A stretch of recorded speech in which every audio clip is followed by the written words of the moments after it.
আজকে হচ্ছে 16ই আগস্ট, শুক্রবার। দিনটি বেশ ভালো। সঙ্গে ছিল জয়দীপের বার্থডে।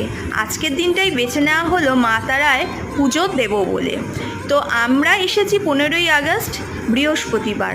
শুক্রবার ভোরবেলা আমরা লাইন দিয়ে তারপর মা তারার দর্শন করতে চলে এসেছি। অনেক কষ্ট হয়েছে, তাতে কি হয়েছে, কষ্ট করলে তো কেষ্ট মেলে। এই যে মা তারার সুন্দর মুখখানি আমরা দেখতে পেলাম, এটাই ধন্য হয়ে গেছি। তারপর এই যে মায়ের প্রসাদ আমরা গ্রহণ করলাম। মা যেই প্রসাদ গ্রহণ করেছেন নিজে, সেই প্রসাদ কিন্তু আমাদের আজ সৌভাগ্য হলো নিজ হাতে খাওয়ার।